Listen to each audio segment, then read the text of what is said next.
One. It's your boy LP, and we're back. Yes. What's the people them saying? It's been a long old week. It's been a long old day for man. Still good to be back talking about the football. Gym this morning, uni today, football in the afternoon. Legs are a bit weak, but we're gonna crack into it. Man. Let me know what you lot day's been saying, what you've been up to. Don't forget to like, comment, share, subscribe, all of that good stuff. So I'm just perking up, get energies in. What's the people them saying? What's good? Game week 9, Premier League. It's going off. Midweek Champions League. All English teams got a result. Tottenham got a draw, but everyone else managed to get a win. And then we crack on straight into the Premier League. No dallying, no time to slack. Straight in, no playing games. Yes, man. So let's kick off straight into it. Do you know what? And this week, we're going to start with the table toppers. Arsenal. The Gunners. Sitting pretty at the top of the league right now. Arsenal are. They've got Crystal Palace this weekend. And it's an important game for Arsenal, considering they had a good result in midweek, and Arsenal look like they're flying high. They really look like flying high, and it's going to be a big test for Arteta and Arsenal when it comes to this game when you're playing Crystal Palace, because Crystal Palace, Mateta, they got something flowing there, but Arsenal definitely going to want to put a marker on that game, because what are we talking about now? 3 wins in a row, unbeaten in 5 in the Premier League. Won their last 2 games in the Champions League. And Arsenal looks strong, defensively looks strong. Gyökeres, he's not the best up front, but he's managing to get the goals in. And at the end of the day, I guess that's Arsenal. That's all Arsenal need. They've got probably enough quality in that team with the likes of Rice, Eze, Saka, Zubamendi looks like a decent talent in there. They've got options. So I guess they just need someone in there that's going to put it in the back of the net. And Gaio looks like he's doing his job. And over the years, some will say that Crystal Palace has kind of been Arsenal's bogey team. But this is going to be a big test for Arsenal in terms of their consistency. They're starting well. A lot of the statistics, a lot of people are saying that Arsenal are now the favourites for the Premier League and the Champions League. And yes, over the season, some people might say the question mark Arsenal and their mentality in terms of how they end the season, and when the pressure really starts cranking up, can they really handle it? And it's going to be a test for them, because I feel like now the pressure has come quite early for them. But I do feel we are at a point in the season now where a lot of the teams below Arsenal, we see Liverpool's had a little bit of a shaky start, but for the likes of Man City, Chelsea, even Manchester United, Newcastle to a certain extent, but they're all steaming to pick up form. So it's going to be important for Arsenal to keep doing what they're doing and definitely keep pushing on and trying to get the result in this game. And they look like they haven't really got that much injury scares. I know Odegaard's going to be out. I think he's got a couple more weeks left. But apart from that, they seem to have a fully fit squad. And what seems to be working for Arteta, and maybe when I was sitting and I was dabbling about how he's trying to formulate his team to win in the title, I think he's trying to do start off slow and end well. And I think that's what he tried to do last season. Didn't really quite work out for him, because I think the season before, when I was pushing from the very start, they didn't quite have that energy towards the end.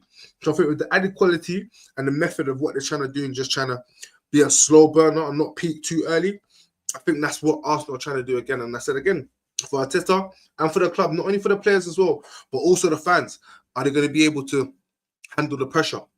Are they going to be able to get that team over the line? Because that's been a big question mark about Arsenal over the last couple of years. Is the fan base, do they quickly turn? Do they get quite toxic? It takes one loss for an Arsenal fan to go on a rant on AFTV or whatever you call it. But you get what I mean. It seems like Arsenal's always one game away from crisis, because, hey, they have never won the Champions League ever in 150 years. I keep saying it to these Arsenal fans, but they'll go and tell you that they got 3 points here and they done this and they done that, but never won Champions League. And it's been 22 years. Like, Yes, Arsenal have been doing well for the last couple of seasons, and they've been finishing second, and they've been challenging the teams that have gone on to win the title, but they haven't won it for 22 years. So there's definitely a lot of frailty in that fan base when it comes to winning their major honors and just having that confidence that their team can finally get over the line. And these are one of the games that over the course of maybe the last couple of years can be that game where Arsenal fans can kind of switch, question, and lose confidence. So it's going to be important for Arsenal to carry on their consistency in terms of how they're going to carry on and pushing on in the season. And for Crystal Palace as well, this is definitely a game. Like, I wouldn't say they've been performing badly, but I definitely feel that they could be getting better results. And for them, it's going to be a game that they feel, do you know what? Arsenal's a big club. It's away from home. It's an opportunity for them to get one over a big club and get that momentum back into them. It's going to be a difficult game for Crystal Palace, but again, they have a lot of quality in their side with the likes of Mateta. I know Wharton might be struggling with an injury, but Nunes on that right-hand side as well, and the tactics that they play in terms of how they play with that 3-4-3 formation, or 3-1-2-2-1 formation, I should say. And like I said, Crystal Palace can be a bogey team for Arsenal. So let me know what you think in this game. Can Arsenal go on and get the victory? They did do quite well against them at Selhurst Park, beating them 5-1. But Crystal Palace did manage to get the draw at home at the Emirates. So again, a draw. Would the Arsenal fans be happy? I don't think so. I think a win is needed for Arsenal and Arteta. But let me know what you think. Do you think Crystal Palace can go and beat them? Do you think Arsenal are going to go and just swipe to the side and get the 3 points? And like I said, Arsenal fans, do you have the capability and the capacity, I should say, to lead your team on to go in and win the Premier League and the UCL? Because these are the titles that I guess you really need with the money that you spent, the momentum and the quality of your squad. But let me know what you guys think. And also as well, I just want to mention the Champions League is going to be, I was watching it yesterday, so I was moving on quickly because Arsenal done really well in the game against Atletico. But the Champions League is going to be really juicy this year. Really, really juicy. We've got PSG slowly creeping up. Amazing victory. No, I'm limited to stop because I can carry on a tangent. But yeah. Next game, I'm going to move on to Aston Villa versus Manchester City. Erling Haaland is stealing the show right now. Absolutely getting back to his goal machine self. 2 goals again in midweek in the Champions League.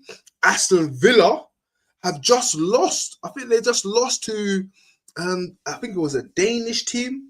I think they just lost now in Europa League. Definitely going to be morale down in that game for Emery and his team. It looked like Aston Villa was starting to pick up some momentum.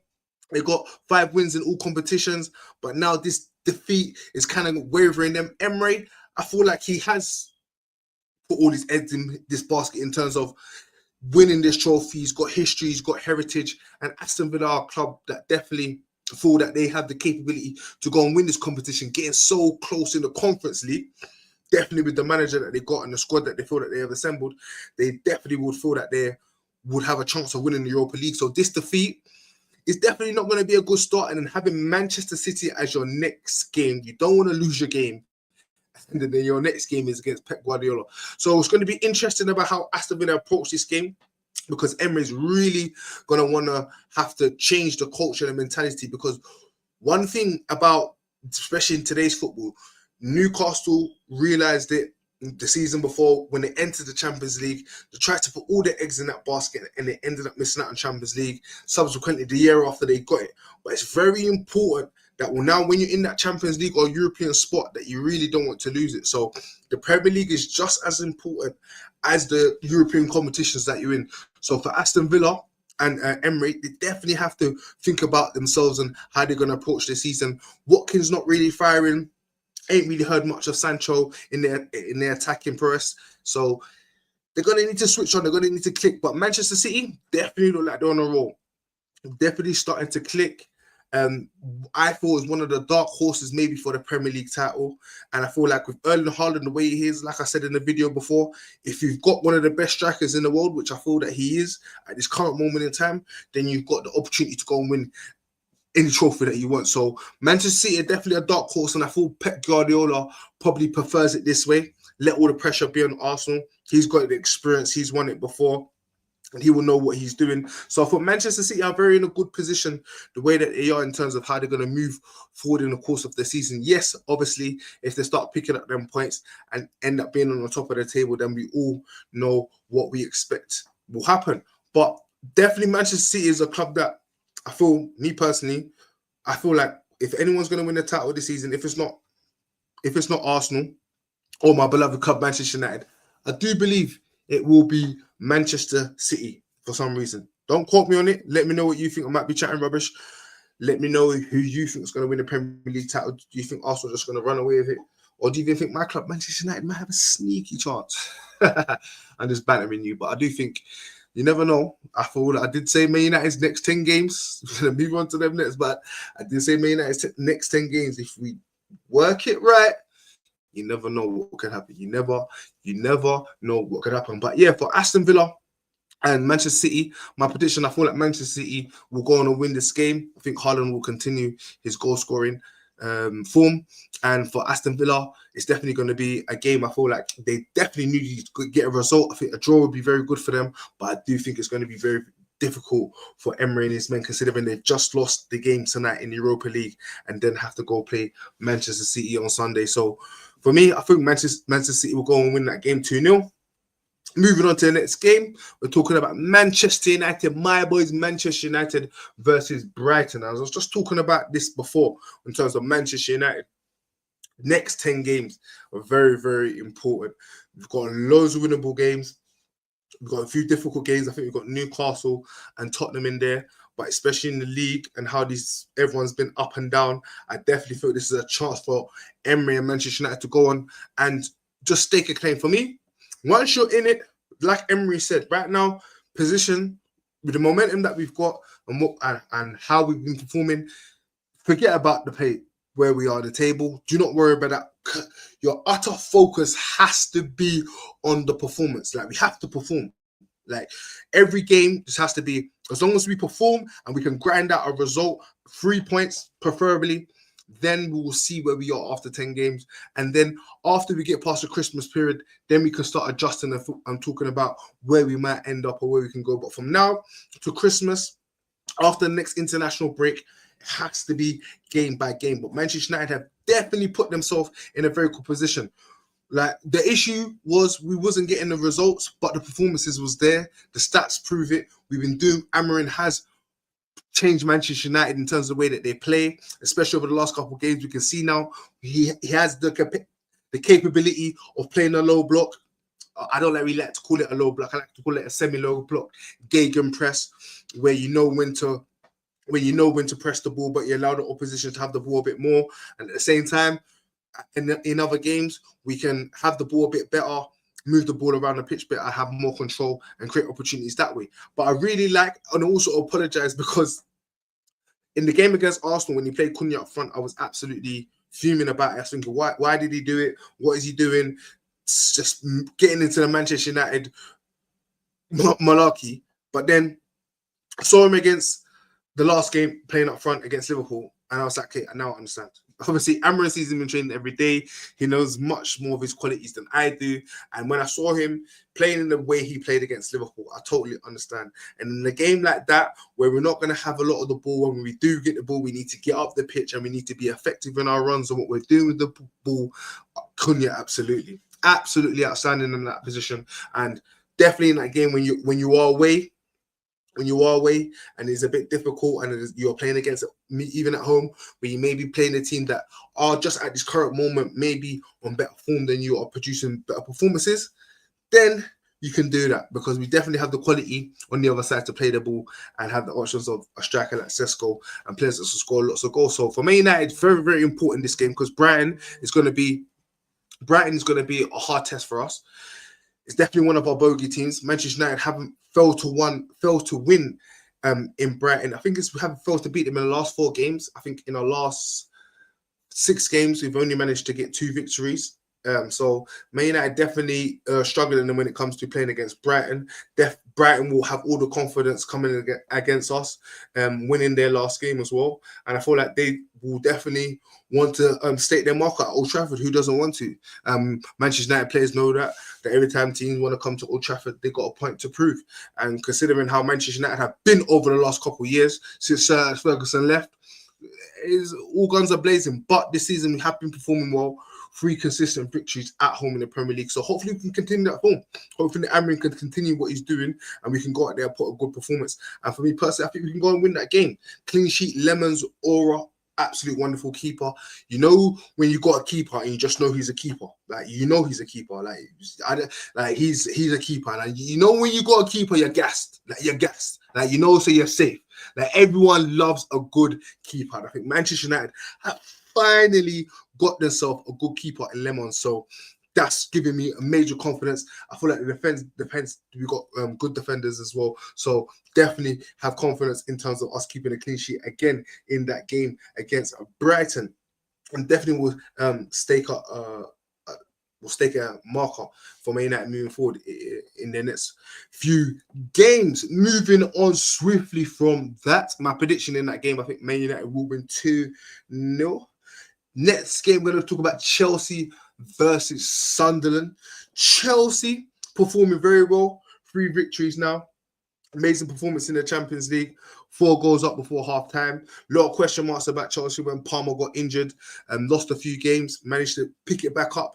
Really starting to perform well now, and definitely need to continue these performances if they want to continue to, like I said again, being that consistent team in the Champions League, as well as getting that spots in the Premier League and having them good performances and getting the victories. And for Chelsea, obviously, without Kyle Palmer again, some will say they're still, obviously, Ajax not the best team in the world. Well, Sunderland will say, some will say Sunderland's not the best team in the world, but Sunderland are definitely producing in the Premier League, putting in good performances. And hey, they would want to get a victory against Chelsea, stating their claim. I do think Sunderland are one of the teams that have a chance of reversing that curse of being the promoted team that goes right back down. So for Chelsea, going to be a tough game. But if I'm being completely honest with how Chelsea are right now, I feel like with the players a lot of the attacking players as well, will be wanting to really take this opportunity with Palmer being out, because they know once Palmer comes back, he's definitely going to get into that team. But they also would want to be making sure that they are staying in that team also. So for Chelsea, important game again, as they want to be keeping on the heels and staying in that Champions League. Chelsea at home, I do expect Chelsea to get a victory in this game. And I do think that Chelsea have a lot of quality up front, where they're showing that on a good day, they can score a lot of goals. Sunderland, at times, yes, they can do good performances in defensive positions, but again, I feel that they lack their experience. So maybe this will be a perfect game for Chelsea to go on and win. I think Chelsea will score a lot of goals in this game. I'll probably say about 3-1 Chelsea. Moving on to the boys, Newcastle, again, midweek, very, very good victory against Benfica, establishing themselves now in the Champions League. Like I said before, Newcastle, when they got into the Champions League a couple seasons ago, after I think 20 years, I think it was, didn't have a good time at all. Then subsequently, the next season, didn't manage to qualify for the Champions League. This season, have managed to qualify for the Champions League and are starting to state their claim. Big victory against Benfica. Very, very well known in European football. A good victory for the fans over there. And a player I want to talk about especially is Anthony Gordon. Definitely feel a player that, especially last season before, I was like, he was one of the players I definitely was doubting. Big question marks. Him moving to Everton, £50 million, I think it was at the time, to Newcastle. And for me, good player, good athleticism, very good at pressing, good technical ability. Need to see more. Need to see the end product. When you're playing at elite level, high level Champions League football, you need to be adding in goals and assists to your game. Otherwise, your position is always going to be under threat. And for me, again, definitely has the ability. Saw him getting into the England squad, and I'm like, for him, if he wants to be continue to be getting selected, he's gonna have to be producing. And this season, my boy, he's been producing. I feel like he's matured a lot.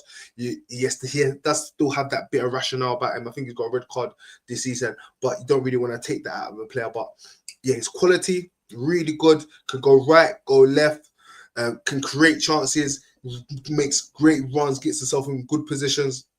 And for me, definitely a player that we should be looking at over the course of the season, in Anthony Gordon. And he's going to be a key player for Newcastle, especially with that pace down the left, having that, because especially with Watermore not being quite quick of a striker, very good at linking up the play, but having that pace down the wide with the likes of Anthony Gordon on one side and Elanga on the right side, Newcastle can be a big threat. But let's not shy away from Fulham.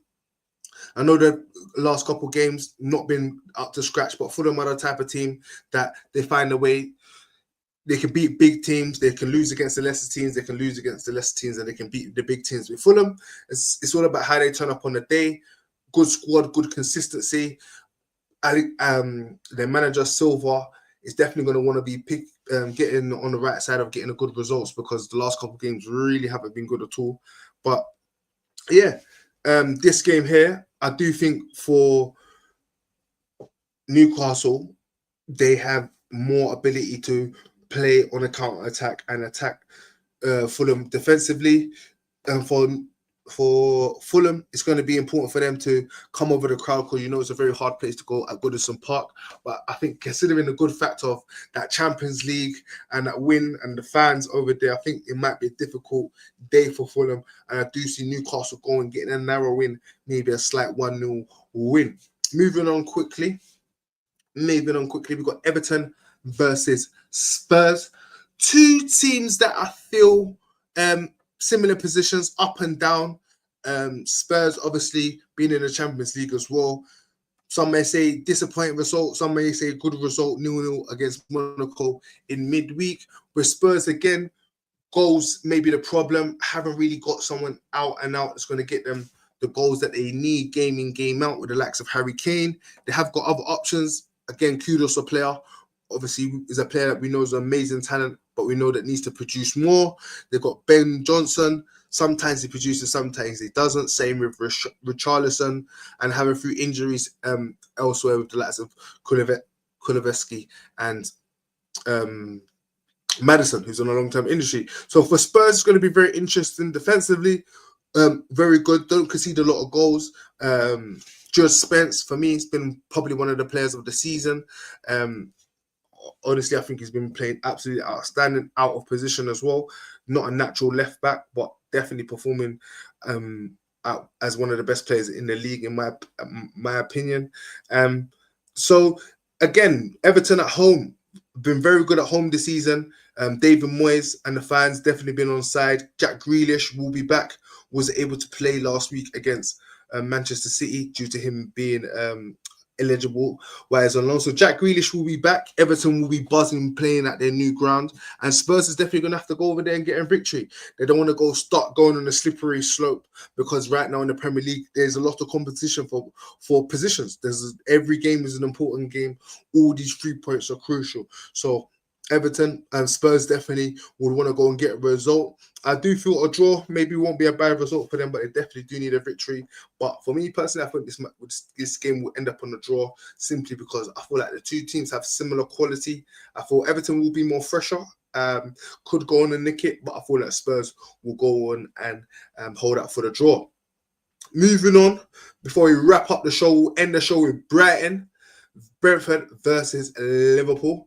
Liverpool managed to get their first victory after 4 defeats in the Champions League in the midweek. Wirtz managed to get himself 2 assists. So it looks like Liverpool may be back. And for them, big game against then for Brentford, Arsenal, some will say were looking like they were going to run away with the league, and Liverpool definitely wouldn't like the sounds of that. So for them, they will be absolutely desperate to get the 3 points against Brentford. And Brentford going along well. Thiago, the striker, Brazilian striker, seeming to be bedded in very well in the Premier League. And you see, he's the type of striker that I miss in the Premier League.